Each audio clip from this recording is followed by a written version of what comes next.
Ladies and gentlemen, I want to educate you about the hand. I am a clinical anatomist.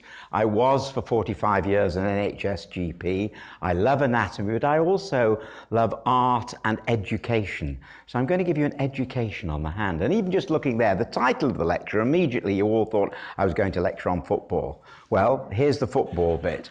There's Maradona with the hand of God in the famous time that he won and scored for Argentina, and we'll never forgive him for that. There are lots of other things we're going to look at. We're going to look at art in the hand, and that's a wonderful circular drawing of Isha's done absolutely beautifully, so you don't know which hand is going round in which circles.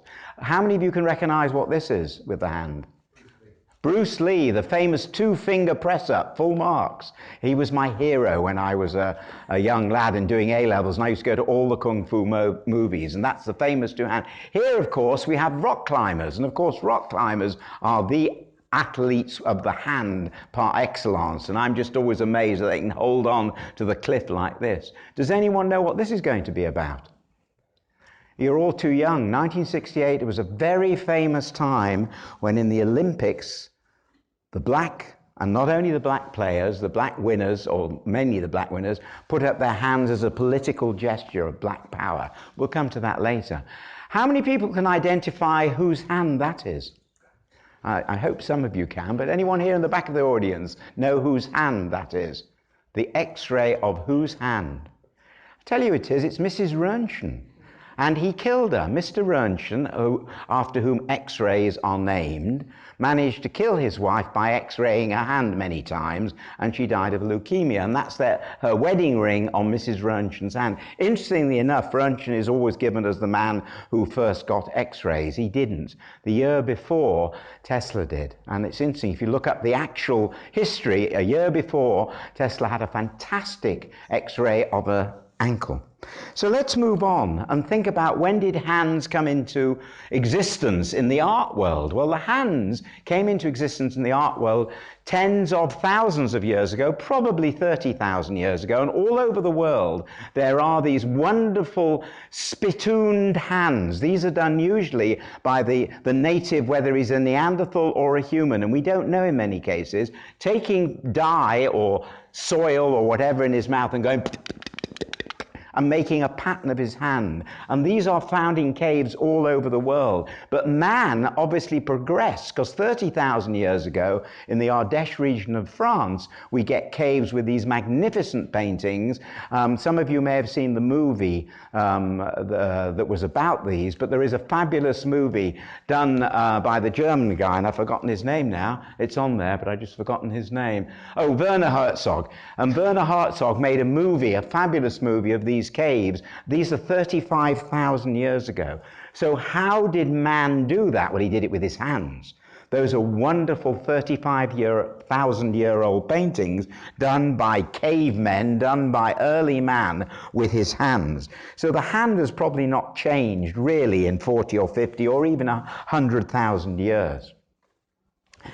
This, for those of you in the world of anatomy, is a very, very famous frontispiece of the first textbook of anatomy by Vesalius. And it's interesting, not only did Vesalius do a self-portrait, but he did a self-portrait of him, his hand, holding the hand of the person he dissected. This is, in fact, from the second edition, the epitome, which this particular one I got from Cambridge. But we are showing the art of dissection, the science of dissection, and he is showing it as on the hand. He felt that that was the most important thing that he should illustrate. By the way, he was 28 when he published the first textbook of anatomy. So those of you who are at 27, you've got about a year to go. Quite a remarkable chap. We're not sure who did all the artwork. Probably Titian's team did it, but we're not sure. But that was the first anatomy textbook. And interestingly enough, from Italy, we now have artists that are using the... What happened there? Okay, let me go back. Artists that are using the hand as a way of painting the hand, and I'm going to use quite a few photos from this because I think they make beautiful cultural ideas. That is a painting of the hand. Now, hands talk. as I'm talking to you, use my hands, and many of you, if you're French, you particularly use your hands, of course.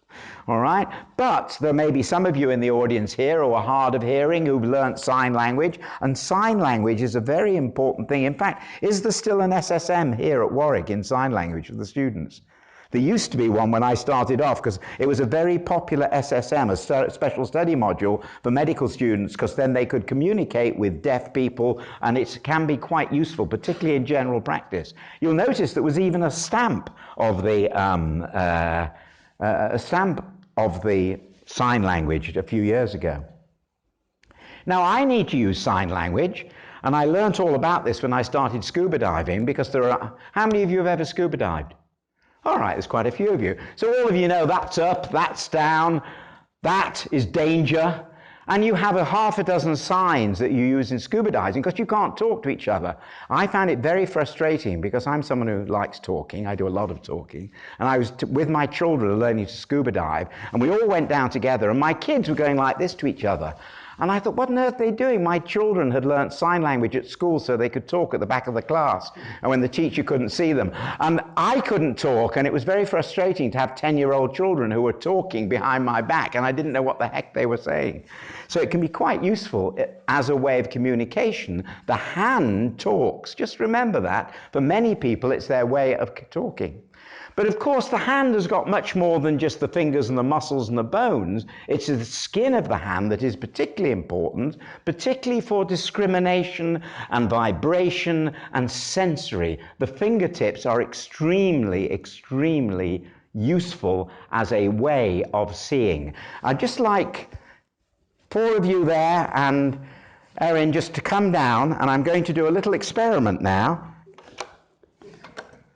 I wish for you 5 to stand like this in a row so everyone can see, with your hands behind your back, and I'm going to put something into your hand, and it's nothing nasty, I promise you. All right? Okay, so number 1, you can all see what it is. Just put it there and you can feel it, but don't say anything. Number 2, number 3, number 4, and number 5. So just feel them, don't look, please don't look. You are now using your finger touch proprioception as sight. And when we often say, oh, let me have a look at that, we don't mean let me have a look at that, we mean let me feel it, let me touch it, let me put it in my hand. So would you like to turn around and tell us what you think you've got in your hand? It's something we insert in the plug. It's a plug of some sort. Excellent. Turn around, what do you think you've got in your hand? A walnut cracker? Very good, a walnut cracker, very good. Turn round. An inhaler. An inhaler. Well, he happens to be a doctor and he recognises an inhaler. Turn round. Key ring. A key ring. What have you got in your hand? Lip balm. So 5 out of 5, completely random. There was no trickery in that, by the way. Most of you in this room can identify 95 out of 100 objects put in your hand. I can tell you that. I've done some experiments on it with medical students. Go on, sit down, thank you. But what I'm trying to put over is that we don't look at things, we actually feel them with our hands, so our hands really do see. And if you're blind, you of course have your own language, Braille. I do think this is lovely. Chateauneuf de Pape make Braille wine bottles. I mean, I thank God I don't need them, but it would be nice to be, just to feel, go along with and feel the names of all the wines in Braille. It must be wonderful for people who have no sight that they can even identify their own wine bottles by reading the Braille on the things. Now, when we come to the arts, how many people are happy to give a title to this picture? Come on, put up your hand as soon as you think you know what the title is. Look at the hands. What do you think the title is? Garden of Eden, Adam and Eve, I don't care what the title is, but just from the 2 hands and the apple between them, and that was done in 1400s, you can pretty well recognize that the hands with 2 hands with an apple is likely to be the Garden of Eden or Adam and Eve. So it's something very important. There's a lot of cultural recognition. Now, funny enough, there is someone in the audience that may even recognize both the person and where this picture was taken, because it was taken at Capit Hospital when I was doing my elective, and I'm telling you that, in fact, all my expenses from this lecture are going to a scholarship to send students to Borneo, where this picture was taken, but look at her hands. She's from the Kayan tribe, and the tribes in that part of the world do wonderful tattoos on their hands, and intricate tattoos, and you can see that's part of their cultural, who is a upper class person, who is a lower class person, what people are cousins, or in a tribal map is made on their hands. So the hands are part of art and part of culture for many people. I'll give you another wonderful instance. That in fact is a hamsa, which in both Jewish and Arabic culture is a hand to ward off the evil eye. You can see the eye in the middle there. That in fact is hanging in my door at home, the one in glass there. And the same sort of thing happens in the Indian culture. Many of you know that at weddings and great celebrations, people paint their hand as a I don't want to say it isn't religious, but it's a semi-religious cultural entity. So the hands are something that we actually look at, that we adorn, that we make beautiful for particular special occasions. And, you know, it is quite common within Hindu Vedic rituals to actually paint the hands for a special henna night before the wedding and things like that. So the hands, again, are something that people love adorning. Here, in fact, is an Arabic filial with the names of all the important Arabic holy people written on the hand, and this was carried down in a procession on a pole. So the hand is often used as a cultural entity to excite people to be involved. Now, I mentioned before, that's the 1968 Olympics, a very important and very famous shot.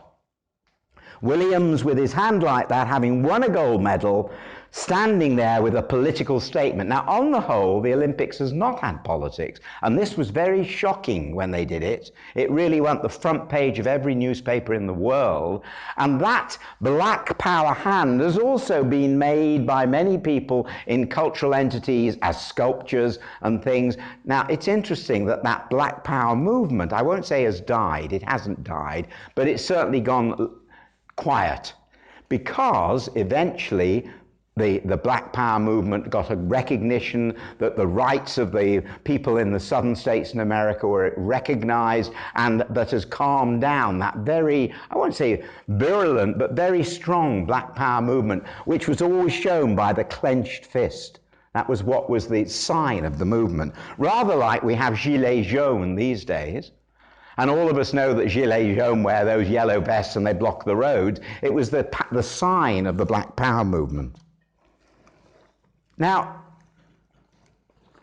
most people in this room are physicians or interested in medicine, and you can literally look over the last 500 years, and every culture, every different culture, and shows up in its art.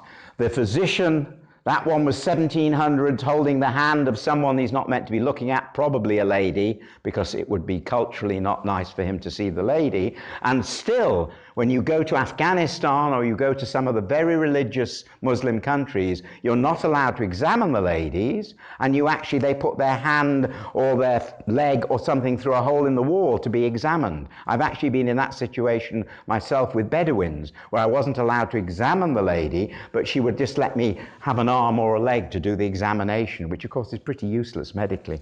And then we have the famous Picasso one, and of course Ayurvedic medicine in the Indian culture, showing the healing hand. The healing hand is very important. This one was taken from 12th century. I don't know if any of you have been to Naga in Japan, but what a magnificent bronze hand. It's the world's largest bronze hand, by the way. So again, artistically, the hand has been used by many people. But the hand and its artistic interest, if you like, was most important with someone like Leonardo. Now, those of you who may have been to, how many of you have been to a Leonardo exhibition? Oh, quite a few of you, good.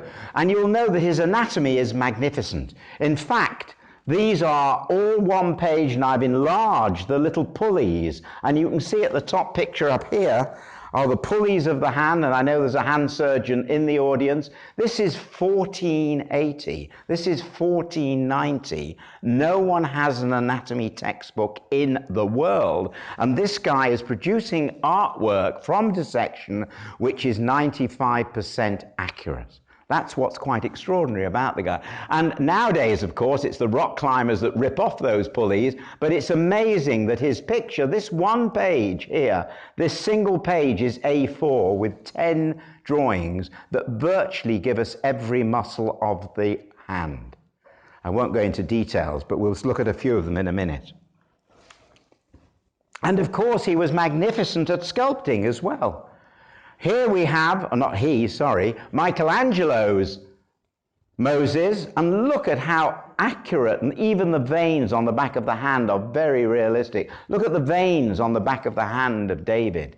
We have someone, Michelangelo, who again dissected the human body, and his portrayals in sculptures and in paintings was wonderfully, magnificently accurate in the hand looking. So a lot of people ask, why were the hands so big in David? The answer to that is quite simply that David had been he'd been sculptured to go very high up in the piazza. And in fact, he ended up being at ground level. But if you're looking up 4 stories high on the Duomo of Florence Cathedral, you would have to make them bigger so they wouldn't look tiny little insignificant hands. And how he worked that out in perspective, I've no idea. But he was very capable of doing things like that. But when you look at them in the Accademia, how many of you have seen David in the Accademia? Quite a few of you, good. It's awesome. I mean, you walk in there and you go, oh. It is stunning artwork, but the detail of the hands alone is really magnificent.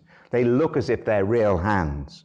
I don't know if you know, but when David was originally paraded through the streets in 1505, the populace stoned the statue.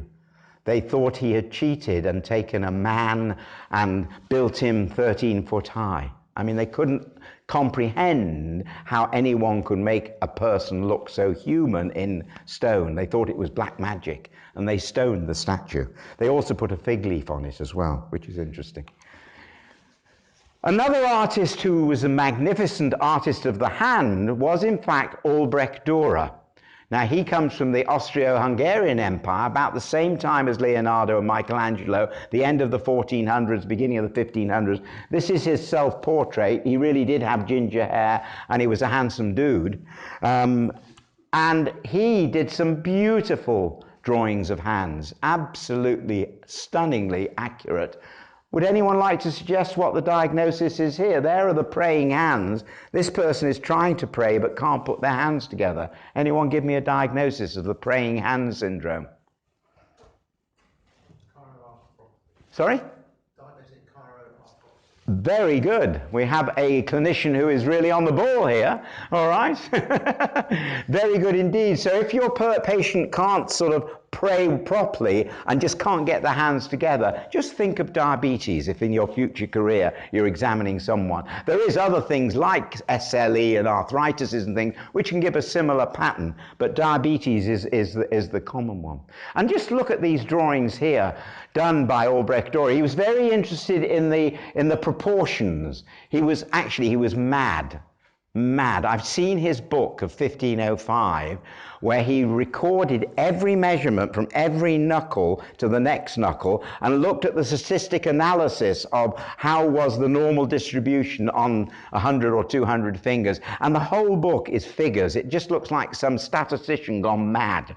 But his drawings of the hand were stunningly beautiful. I think you'll all agree, even the movements of these fingers up here and up here. What do you think that bulge is?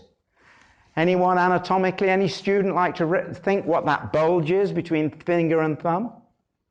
It's important. We see it medically. What is it? It's normal, by the way. What is it?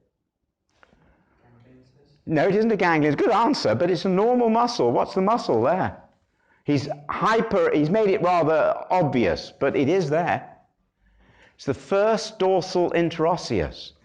And why is that important? Because the first dorsal interosseus is a median nerve muscle. And if that's weakened, then you should start thinking about ulnar nerve, and you should start thinking about what is going on of the nerves of the hand, which I'll look at the end of this lecture. Isn't that amazing? I looked at that and thought, shush, how can you make a hand look like that? It is magnificent, isn't it? What about the grip? Well, I started off mentioning that obviously the greatest people who have amazing ability of grip are in fact people like the rock climbers, how they can hang on like that forever. And that's why someone like Bruce Lee and the rock climbers do 2-finger press-ups and hang by a curtain rail and walk around the room with one finger on a curtain rail to get themselves strong. But there are many different grips, and you can see, but the one I want you to think about is the pad to side and the pad to pad. In other words, this grip, this is opposition. And pulp to pulp or pad to pad opposition is unique to man. And interestingly enough, Albrecht Durer did a wonderful self-portrait where he shows himself age 16 with his hand like that, saying, I am of the group man, and man's ability to make computers, to play the violin, to do art, actually rests mainly on that ability of the rotation of the thumb to do pulp to pulp opposition. Pulp to side opposition, this one, actually is very good in chimps, and I'll show you a picture in a minute, but man is the only creature that can do pulp to pulp opposition with all his fingers. And if you look at the different grips, when they're children, we grip rather funnily and eat our food differently. When we use a hammer, when we throw a dart, when we actually are feeling something, and you'll see in a minute what that is, when we're holding a ball like in a statue, or holding an egg or something like that, we have different rotations of different fingers. And this was from the Fontainebleau Art School, and it's showing a precision grip of pulp to pulp. All right?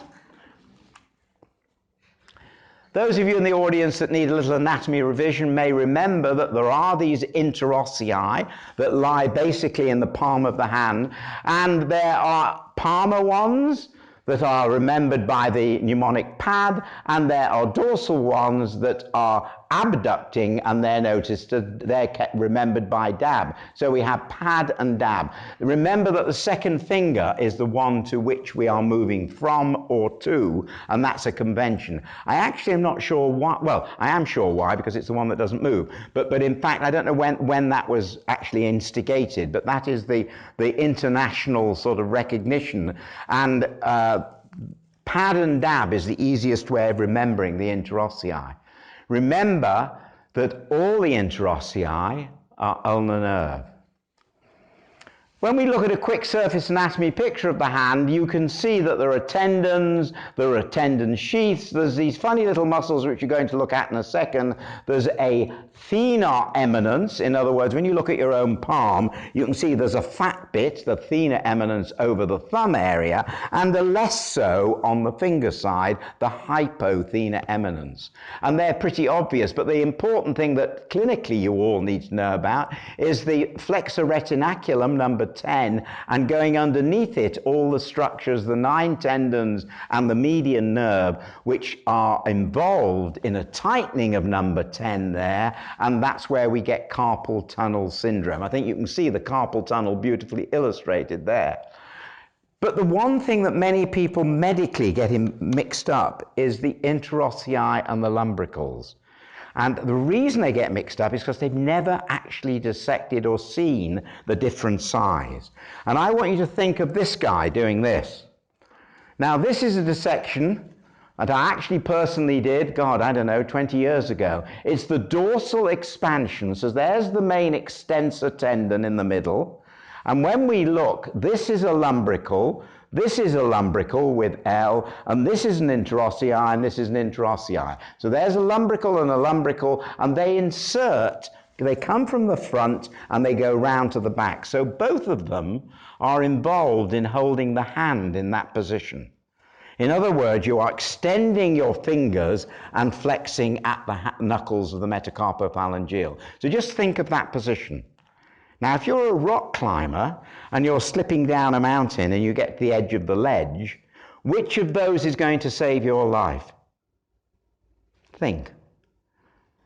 Is this little squidgy tiny thing going to hold you from slipping off the edge of the cliff, the lumbrical? I think not. It's a pathetic little muscle.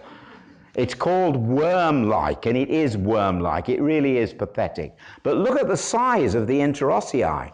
The interossei are jolly chunky muscles, and they're protected with bones each side of them. So when you're hanging off a cliff, if you like this guy, it's your interosseus that are going to save your life. However, when you're writing and you're doing these beautiful fine movements of up and down with your pen, that's when you're using your lumbricals. So although both of them actually control that position of extension and flexion, remember that the interossei are going to save your life on a cliff. The lumbricals are going to help you do beautiful artwork or writing. Nice one. What about the anthropology? I know that's a giraffe, but it's just two hands, actually. Now, someone in the, or two of you in the audience will recognize this person, and I have his full permission, I must add. He looks too young. It was when he was a junior student. This gentleman is, or was last year, the president of the American Association of Clinical Anatomists, and quite a senior anatomist with many hundreds of publications to his name. But he let me take this picture of him to compare him with a monkey. It's all right, I've known him since he was a student, so he didn't mind. But as you can see, his feet are slightly different from Charlie the Chimp's, but his hand is not that different. In fact, you have to look very hard to see any difference between Marios's hand and Mr. Chimp's hand, okay? And I can promise you that Marios is brighter than Mr. Chimp. But what I want you to think about is how the difference is important. Here we have, from Sarawak, and there's someone else in the audience will recognize that, the orangutan, and you see how the orangutan walks. He actually walks on his hands as well.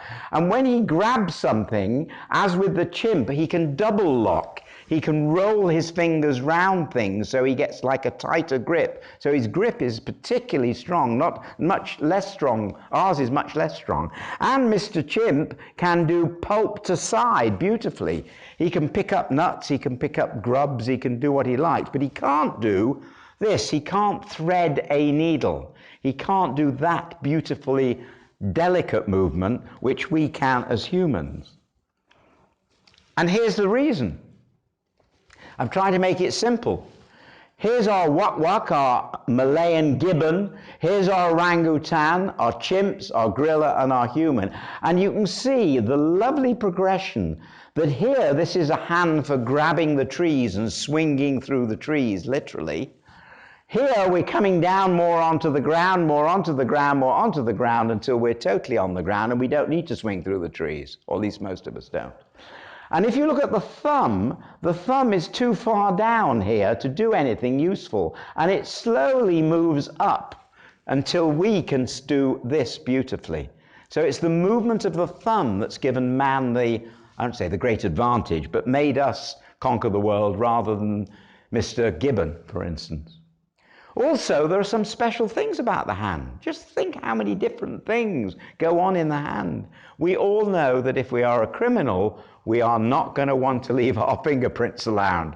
And yes, everyone in this room has got different fingerprints, and you've seen a million movies related to fingerprints and people cutting off fingertips and things like that in the movies. But actually, it is an important thing that all the fingerprints are looking like this under an SEM. That's what the sweat glands and the fingerprints look like. You can see the ridges beautifully shown. These are a colleague of mine at UCL who does a lot of work with the SEM, and you can see the ridges are so beautifully shown on a scanning electron microscope. But where's the hand come from? Well, the hand is really rather special, and it starts as a paddle, literally. And the paddle starts getting a little bit more with form, and then slowly this paddle, number 3, number 4, number 5, number 6, it begins to break down tissue within the paddle, and the little fingers develop. That's how we are formed, all of us. So we grow little paddles out from the side of our abdomen, if you like, side of our chest, and those paddles are literally paddles, and then slowly the tissues break down between the fingers, if you like. Now, that actual anatomy and that embryology was actually discovered by a fellow called Professor Lewis Wolpert, FRS, who called it the French flag pattern. That if a cell was in the right order next to a red, a green, and a white, and a blue, and the blue one is next to a white one, it says, I've got a blue one on the outside here, I need to die. And the signaling between the cells is known as the French flag pattern, and earned him a Fellow of the Royal Society. But what does it mean for average doctors and for us in society? It means if something goes wrong, we can end up with an extra finger, we can end up with a finger that hasn't died off. So you can see in this particular one here with syndactyly that that tissue hasn't worked properly, and we've got a double-sized finger. The tissue between the two fingers has not recognized that it's meant to die off in development. And we have these abnormalities, which quite frankly are quite common. It doesn't matter if you have an extra finger, that doesn't, it doesn't matter, you can chop it off. But it's same with toes as well. So, to make sure your brains are still working, I'm going to get you all to think about half a dozen cases. By the way, these are all real cases, and they've all been patients of mine. Or one of them hasn't, but all the others were. So this is a true story. A lovely West Indian lady of 70, who was a farmer, came into my surgery, and she said, Doc, I'm feeling tired and miserable. And she was visiting her sister, and my skin's going yellow, doctor. I'm seem to be changing color. And if you look, that is the sister, and the two hands each side are my patient's hands. So I looked at them, and I looked at her, and I thought, 70-year-old lady, she's looking rather jaundiced. I'll send off for a liver function test. And the liver function tests came back, and I was expecting them to be way sky high, and they were totally normal. So when I got her back in the next week, what did I start discussing with her? Anyone? This is true story. Pardon? What she farms. Good. So come on. Think. This is true story. This is a real GP case in North London. Any ideas? A spice, very good answer, very good. I don't think there are any, well, I guess turmeric might, but very good answer. No, it wasn't turmeric. What's more common? Mustard. Sorry? Mustard. Mustard, good answer, but not the right one. Pardon? The yellow flowers. Oh, yellow flowers. That's, again, a very good answer. It wasn't that, and it could have been, but I'll give you a clue on this. I've taken a picture of her hands, but her whole body was basically yellow. That's why I thought she had jaundice. And the carrots. Carrots! You're getting very close. No, she doesn't have carrots, but she has something similar. What is in the Caribbean that looks like carrots? Pumpkins. And if you live in the Caribbean, many people in the Caribbean eat pumpkins for breakfast, dinner, and tea. And this lady not only grew her own pumpkin, she ate gallons of pumpkins. Pumpkin soup, pumpkin fries, pumpkin roast. She did everything as pumpkins. And it turned out that she had pumpkinemia. Now the common, no, you'll see it one day in your patients. The common thing that happens in Britain is what? What do we find in January turns up in GP surgeries quite commonly? I'm serious. I've had 4 cases in my medical history, all in January, all young children, all with bright yellow skin. And their mummies thought they were ill. What do you all eat at Christmas? Tangerines. Tangerines do exactly the same problem. And I have seen 4 children. I mean, you've got to eat like 10 tangerines a day, but kids do, and you'd be surprised. You know, if a kid likes tangerines and it's Christmas and there's a big bowl of tangerines, some kids just eat all the tangerines, and they come in sometime a week or 2 later with, very weird, but they come in like this with yellow skin. So the secret with this is you have to take a very careful history. Peter, is that why Trump is orange? Sorry? Is that why Trump is orange?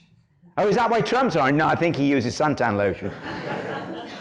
Okay, come on. All the medical students should be able to diagnose this chap. We're looking at a hand. And you can look at him, but the hand... Don't talk to the hand, talk to the face. Go on. Very good. This guy walked into the surgery, and it's obvious to me, and If you've never seen it before, it should be obvious to you.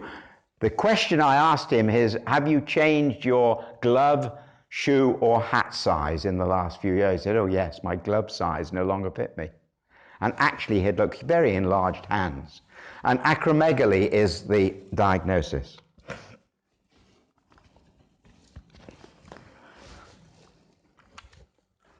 This is a lovely case.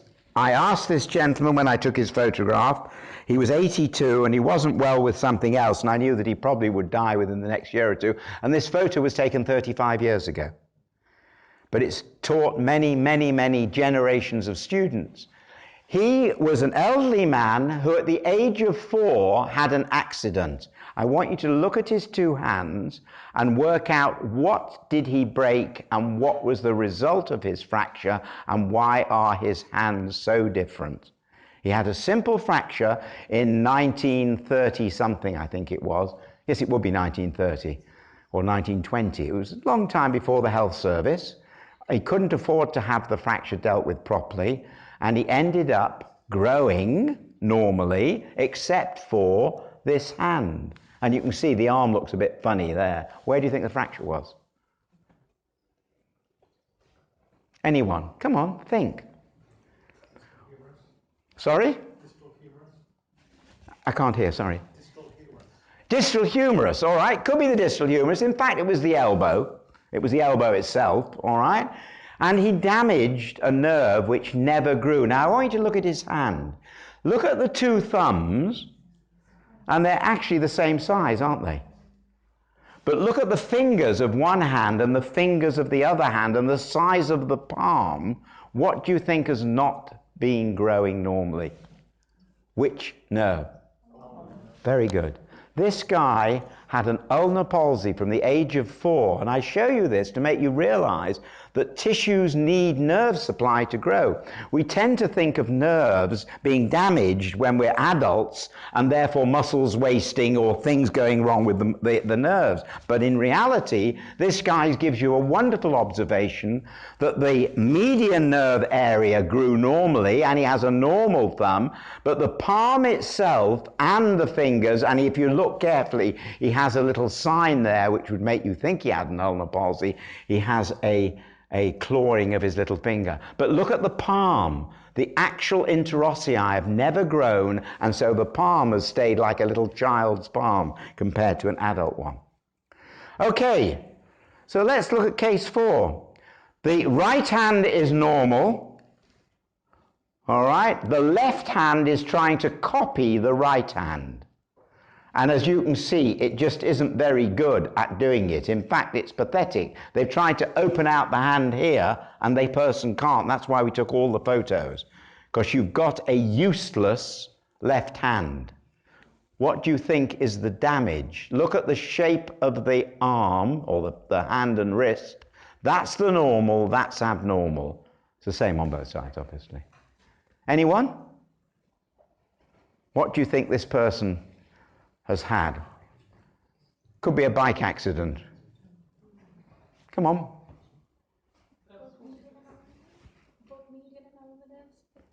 No. They're finding that they're in this position. They've got what? What do we call that? A wrist drop. What gives you wrist drop? A radial nerve.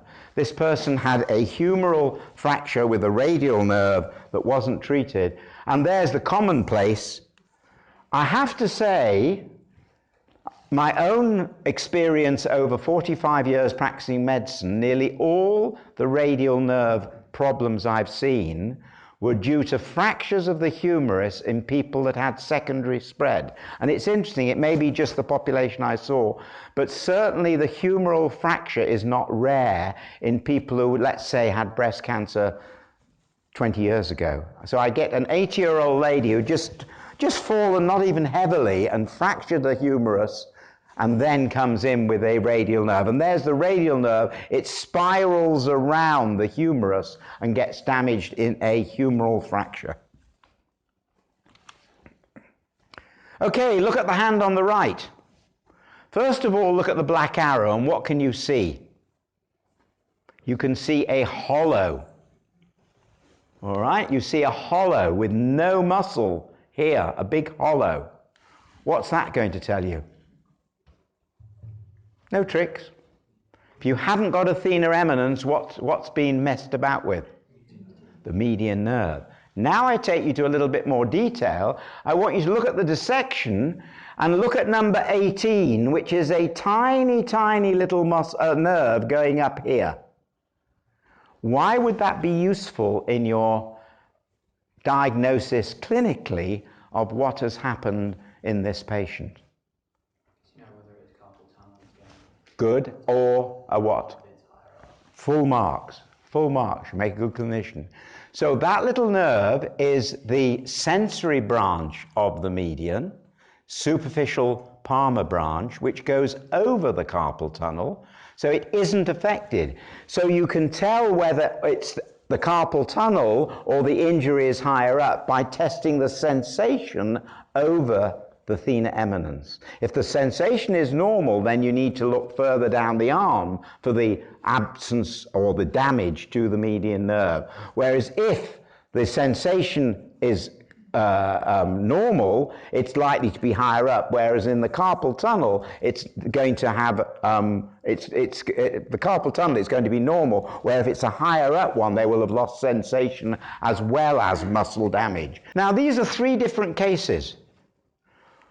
One of them is a mild abnormality here. You can see that's very flat and a mild abnormality here. This one looks very scaly and there seem to be missing bits of fingers. And this one has got what we call guttering, and you can see why it's called guttering. This hand has lost muscles in between the tendons and particularly lost the dorsal interosseus first muscle. Would you like anyone to suggest three different diagnoses for these three cases? This is simple. What do you think this is? Sorry? Oh, it could be, but what do you think is damaged to cause that little bit of flatness there and a little bit of clawing there? An ulnar nerve. And in fact, it was an ulnar nerve injury from a knife wound in the forearm. Okay, look at this one. Look pretty shabby, those hands. The skin looks abnormal. They've lost a finger. What about the hand surgeon? I bet you've not even seen a case of this. I guess scleroderma? Very good answer, it isn't. And that's why I said you've probably not seen a case of this as a hand surgeon. What won't you see in this country? Leprosy, well done. I mean, you might see it, but I don't think there are many cases. This was a patient I had who was a lepromatous patient, interesting enough, again in Borneo. And what does this look like? It looks like they've lost an awful lot of muscle. What sort of diseases lose muscle? Myositis or... Yes. Yes, it was motor neuron disease, absolutely. So this is I didn't show you the rest of the body, but this is a really absent of muscles with normal sensation. So that is almost, well, it was in fact a motor neuron disease. A horrible disease, I must add.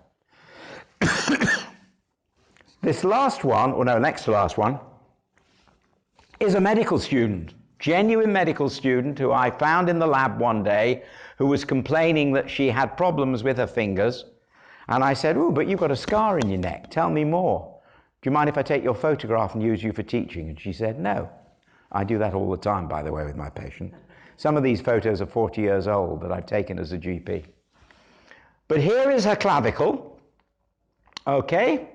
She's no longer able to play the violin, which is a disaster for her because she was a very good violin player. And you will see there is a hollow underneath the scar that she has just above her clavicle. So if she's got a scar around the clavicle, why do you think anyone would be operating in that region on a young lady who'd come complaining of problems in her hand? Any suggestions? Brachial plexus? Very good, very good. Which part of the brachial plexus is it going to be if it's up there? Oh yeah, come on. All right. In fact, it was T1. She actually had a cervical rib. Okay? And the cervical rib was causing her problems that she couldn't do the violin. So she went to the surgeon and said, well, we'll take out your cervical rib and everything will be good. Well, it wasn't. Because when they took out the cervical rib, in fact, she ended up with a weakness in her first dorsal interosseus, which made it not good from a point of view of very fine movement. She was quite good at doing most things, but her fine movements had gone, and it didn't help with things like violin playing. So the message is, don't let the surgeons operate unless you have to. I can give you a few stories of that, by the way. I'm not anti-surgeon, I've just got my own experiences. And here is the last one. Both these folk have sustained the same injury. Would anyone like to say what you're looking at? I've only seen 2 cases in my whole medical career, but having said that, if you don't follow up this particular injury and check, the results are like this, which are horrendous.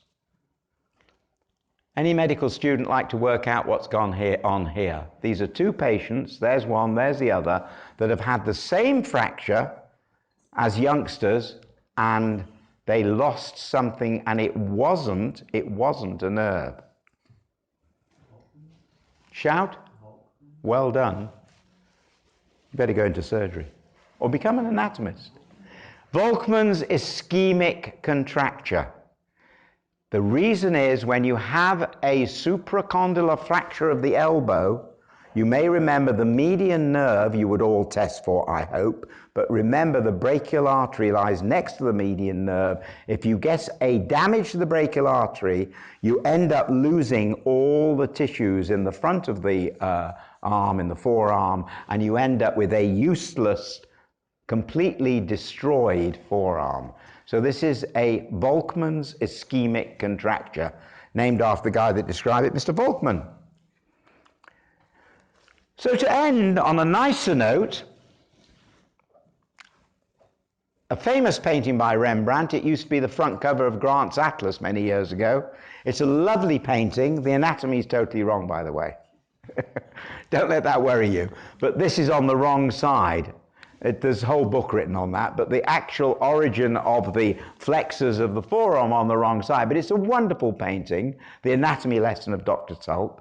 You can see how much art has been influenced by the hand, how much painting has been influenced, how much socially the hand has been of value and is very important. And someone who I thought was going to be here tonight, actually, that's where the abnormality is wrong, where the anatomy is wrong, gave me a painting for a lecture I was giving, and he replaced Dr. Tulp, and he replaced the anatomy with the scans. But sadly, he isn't here today, and he just wrote to me and said, I'm sorry, I'm really ill at the moment, and he couldn't come tonight. But I thought you would be interested to see the comparison. And to finish on, with apologies to Michelangelo, the hand can be quite expressive. Thank you.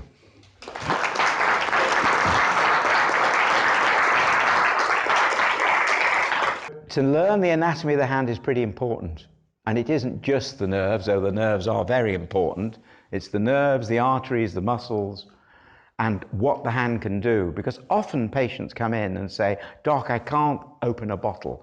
Doc, I can't unzip my trousers, or something like that. It's simple things that patients come into you, and you have to think, how are they holding their hand, and what muscles or what ligaments or what bones are sore. And there are, of course, all the diseases of, and I didn't want to go into any of those, but there are all the diseases of medicine virtually can show in the hands as well as the nails. So one could do a complete lecture on nails of the hand, or on abnormalities within the bony structures of the hands, in arthritis and all those. I don't want to do that with you. I want you to think of it as a much more entirety. The hand has been used for culture, for art, for medicine, for science, and just think where the hand comes from and how it develops. All of those things you need to know to understand the importance of the hand. And very interesting, isn't it, that all 5 people identified something which really is quite difficult if you think about it. They're not, you didn't think you were going to get a walnut cracker.